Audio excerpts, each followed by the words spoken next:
GR IAS Academy. 100 days, 100 themes, 1 goal UPSC Prelims. Hello everyone, welcome back to Mission Surya. In this program, we deal with current affairs completely from Prelims perspective. So let's get started. So, we are dealing with most probable questions for our Prelims on geography topics today. So let's see our first topic, that is formation of auroras. So what is an aurora? Aurora is a light which is produced in the sky. Okay, light is produced by the sky. Because of what? Because of the sun. So you know that sun will release ions which are called as solar winds. So earth will have a magnetic field, right? So these ions get attracted into the earth because of the magnetic field, and they will interact with the gases present in the atmosphere of the earth. Because of this reaction, auroras are formed. Based on the position where they get formed, their names will be changed. If they are formed near North Pole, those are called as northern lights. If it is forming in the southern part, then it is called as southern lights. So this is the crux of the auroras. So let's see, it will be high during solar storms and equinox periods. So as of now we discussed, right? Sun is the origin point, the solar winds produced, and some of the ions will enter into the earth, because of which auroras are formed. Okay? This is what happens. Air is interacting with the ions and then it is released when they are getting cooled down. Okay? So that is what it is. See the diagram and understand whatever I have explained before. Okay? So you know, right, earth is surrounded by magnetosphere. So what is magnetosphere? So earth will have some field where its magnetic energy is concentrated. So that place is called magnetosphere. So whenever the field is dominated by the magnetic field, some solar wind particles, they will be deflected, but some will enter the magnetic poles. So this will be important for our exam, because here magnetic poles are considered, not the geographic poles, not the geographic north, not the geographic south, but magnetic north and magnetic south. This is the most important point for our prelims exam. And then this is the working principle, that particles enter ionosphere and then they collide, and based on these gases the light color will change. Okay? So the light color will be green, red or blue depending on the type of the gases that are formed in the collision.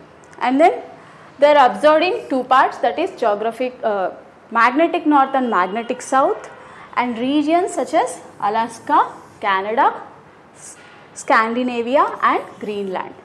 Because near the magnetic poles, magnetic field strength will be higher, that is strongest. So that is where auroras are formed, because of the magnetic ion particles and ions interacting with the gases that are present in the atmosphere of the earth. So northern lights is also called as aurora borealis, and southern lights are also called as aurora australis.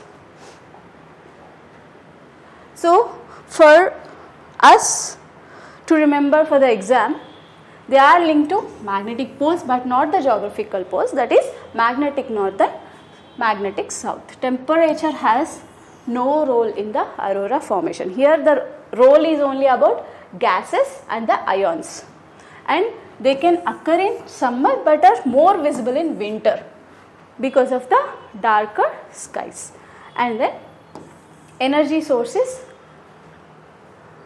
solar, not the only Earth's atmosphere. Okay.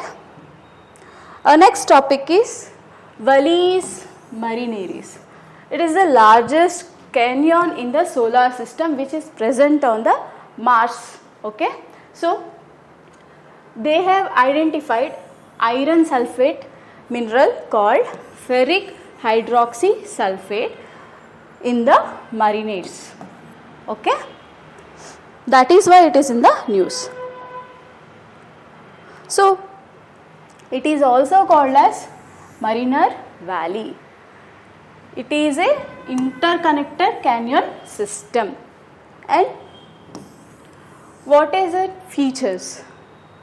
So those features give us idea about their origin, okay, and they give us information about tectonic activity, and they resemble fault scarps, and they extend from Tharsis Rise to the northwest.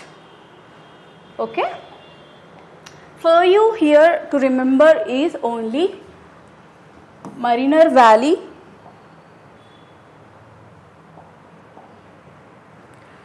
for our exam it's important to note down that this Mariner Valley is located in Mars. Everything else is just keep an idea if it comes for statement type questions. Our next topic is Earth's magnetosphere. Just now we have discussed, right? Because of the Earth's magnetosphere, ions are entering, even though from the solar winds. So if you see, it is like a teardrop shape. Okay. So let's see. It is a vast region of space which is controlled by Earth's magnetic field. So this is the Earth's magnetic field, and which will protect us from solar winds. Okay. But despite its protection, some will enter into the Earth's atmosphere, and that is why auroras are formed. So the extent of Earth's magnetosphere is around 300 to 1000 kilometers above the surface of the Earth.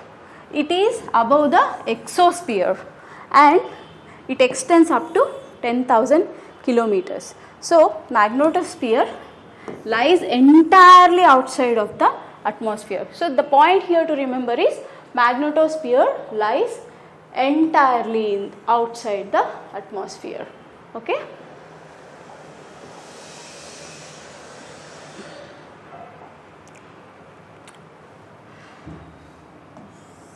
So the magnetosphere is compressed to 60,000 kilometers due to solar wind pressure. So if you notice here,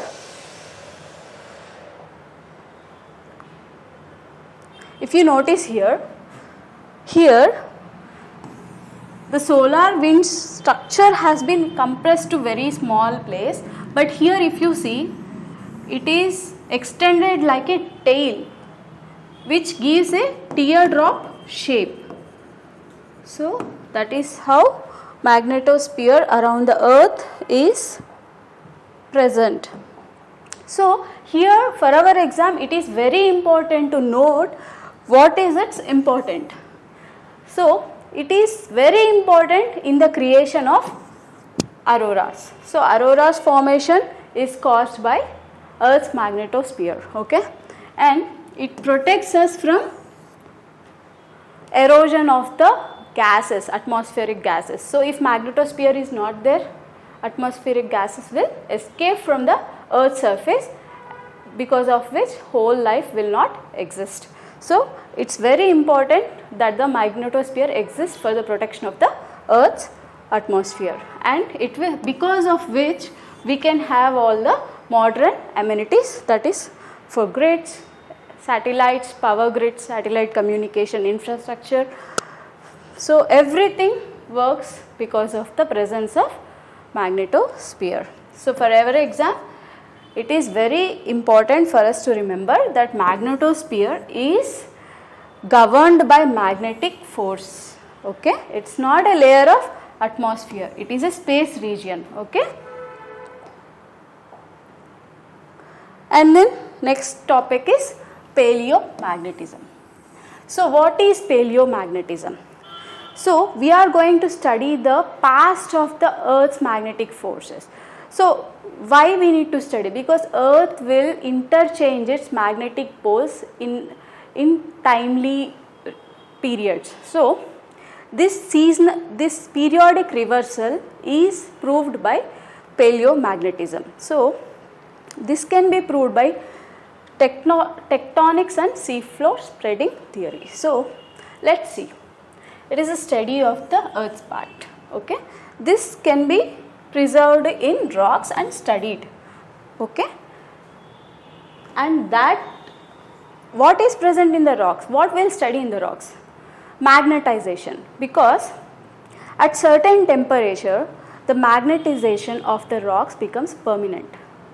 So when that magnetization becomes permanent, scientists can study those rocks and find out, okay, this happened during that period. So at that time magnetic north and magnetic south were like this.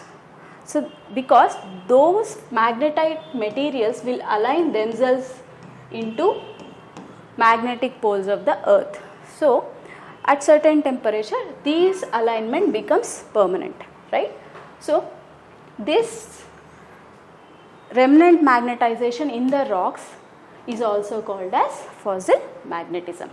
So Earth will be behaving like a giant bar magnet with both north and south magnetic poles, and the magnetic axis is slightly tilted. It is not the same as geographical poles.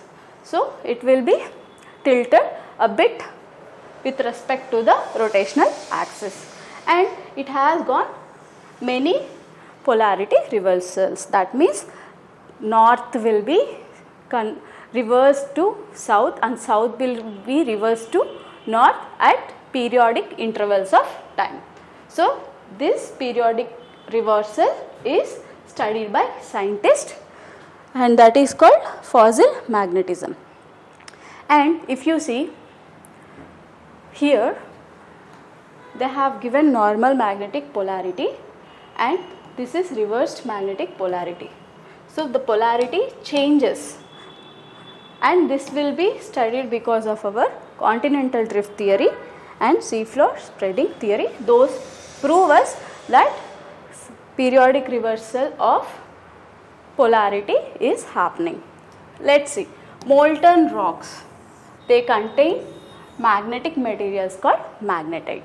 So when the temperature goes below the certain temperature, that is called Curie temperature, minerals will align with Earth's magnetic field and they will become permanent alignment.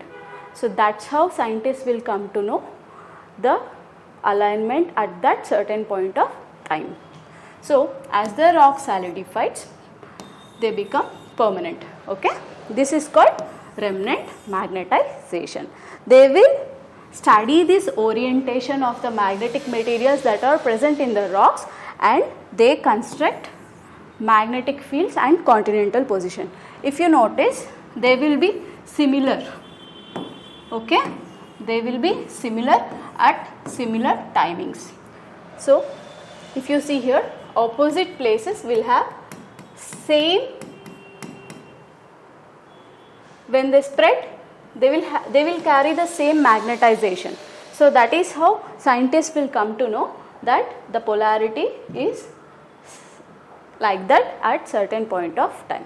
So the terminology to remember for us for the exams are Curie temperature, below which magnetic minerals retain magnetization, which is called as remnant magnetization, that is which is preserved in the rocks. So you have to remember the interrelation of these two keywords, because at this temperature the magnetization becomes permanent. And magnetic polarity reversal also interrelated, because since the polarity reversed at regular intervals of time, that reversal will become permanent at Curie temperature. So this interrelation is very important for you to understand. And let's see the importance of paleomagnetism. So just now we have seen that rocks will help us to study what polarity is present at what time, right? So to understand what polarity is present, paleomagnetism becomes very important. So that is how we just have seen that here. If you notice, we have symmetrical magnetism present at same times, right? So this helps us understand what is happening and what polarity exists at what time. So that symmetric magnetic stripes on both sides of mid-oceanic ridges gives us information about magnetic polarity at certain point of time. So it will show the pattern of reversals and changes in Earth's magnetic field. We can understand past continental positions because of the study of this polarity, okay? And then they determine continental drift and polar wandering. So to understand Earth's magnetic history, we will use paleomagnetism, that is the study of rocks and the magnetic polarity present in those rocks. So they form a geographic time scale used for dating rocks. What is dating? Dating rocks is finding the timeline of rocks, okay?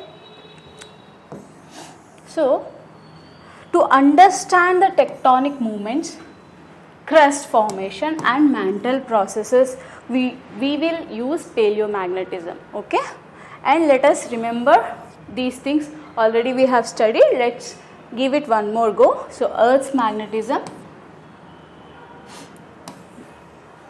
it will record past magnetic field direction and reversals, okay? Seafloor spreading, its magnetic stripes, same magnetic stripes at same interval helps us to confirm crust formation at mid-ocean ridges, because spreading will happen from here, right?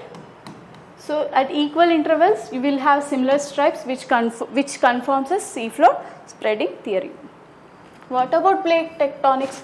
They help measure how much the continent have moved in that certain time period. So it will help measure plate movement and how much the spreading is happening.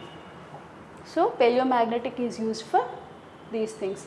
Our next topic is swell waves and protection of India's Southeast Ocean. So waves are created by winds, right? So what are swell waves? How are they different? So usually wind waves are short and choppy, but swell waves are smooth, regular, and they don't lose energy even after traveling thousands of kilometers. So that is the main difference of swell waves, and they origin from the Southern Ocean, where intense storms near Antarctica generate massive wave systems. So they propagate towards north of the Indian Ocean, and they can occur from storm centers. So how this will affect India? So even though they form at very longer regions, that means somewhere in the Antarctic region, that is Southern Ocean, they still travel towards north of the ocean, and they will affect the Kerala coast.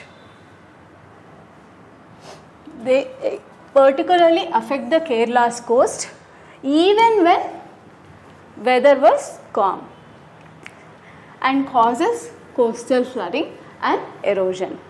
So 96% of this energy caused by swell waves, they don't reach India's coast because Sri Lanka is protecting us, because Sri Lanka is here.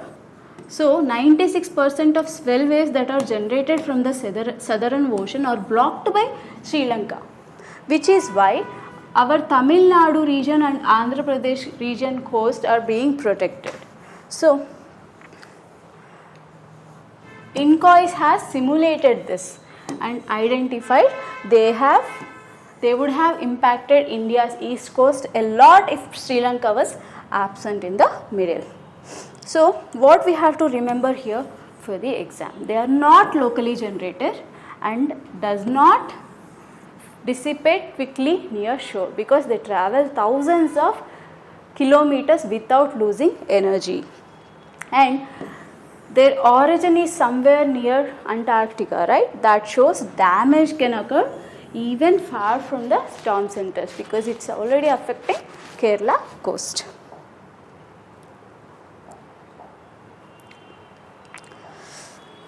Next topic is UPSC favorite topic and our lives are dependent on it, that is Amazon's rainforest.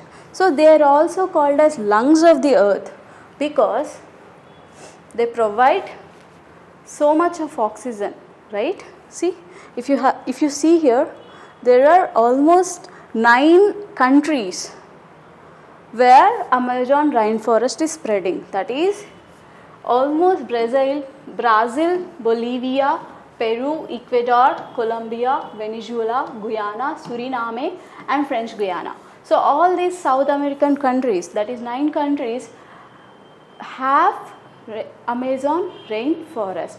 It is the largest rainforest in the world, that is tropical rainforest. So it is covering across 5.5 million square kilometers and 60% is in Brazil, okay, and it is 40% and it covers around 40% of South America, okay,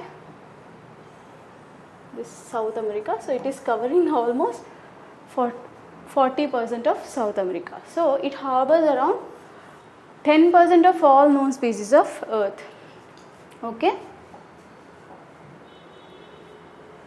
And what is the role of Amazon rainforest? It acts as a carbon sink and it produces around 20% of oxygen requirement.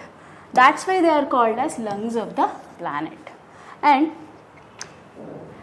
forest, this Amazon forest supports agricultural, fisheries, tourism, and so many millions of people are dependent on the Amazon rainforest. So what happens if deforestation of Amazon rainforest happens?